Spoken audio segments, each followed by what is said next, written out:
అందరికీ నమస్కారం. అంబటి రాంబాబు, నిన్ను ఆంబోతు రాంబాబు అనేది ఇందుకేనేమో నువ్వొక మాజీ మంత్రి అయ్యుండి వీధి రౌడీలాగా మాట్లాడుతున్నావు.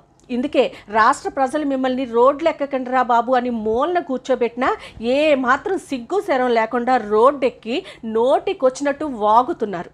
మా ఆరాధ్య నాయకుడు చంద్రబాబు నాయుడు గారి గురించి కారు కూతలకు వస్తున్నావు. ఆ రోజు అసెంబ్లీ సాక్షిగా ఆయన భార్యని అవమానించావు. ఈరోజు నడి రోడ్డు పైన ఆయన తల్లిని అవమానించావు.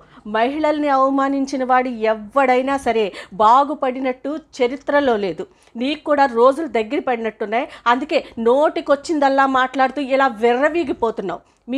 నీకు మా తెలుగు మహిళల చేతిలో చీపుర్లు తిరిగేసి బడిత పూజ చేయించుకునే రోజు దగ్గర పడినట్టుంది. అందుకే కన్ను మిన్ను కానకుండా నోటికొచ్చిందల్లా రోడ్డెక్కి వాగుతున్నావు నువ్వు.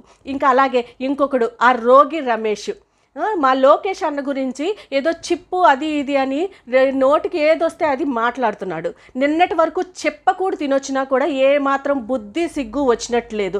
ఈరోజు మీ బాగోతాలన్నీ కూడా, మీ స్కాములు, మీ బాగోతాలు రోజుకొకటి బయటపడుతుంటే ఒక్కొక్కడు లోపలికి వెళ్ళి ఓసలు లెక్క పెడతా ఉంటే మీకు నా టైం ఎప్పుడు వస్తుందిరా బాబు అని కంటి మీద కునుకు లేకుండా నిద్ర పట్టక నోటికొచ్చిందల్లా రోడ్డెక్కి పిచ్చెక్కి వాగుతున్నారు మీరు.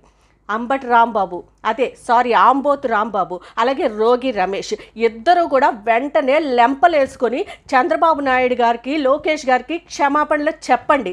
లేదంటే మీ చేత మిమ్మల్ని ఈ రోడ్డు మీదకి ఈడ్చుకొచ్చి చీపుర్లు తిరిగేసి ఏ విధంగా క్షమాపణలు చెప్పించాలో మా తెలుగు మహిళలకి బాగా తెలుసు.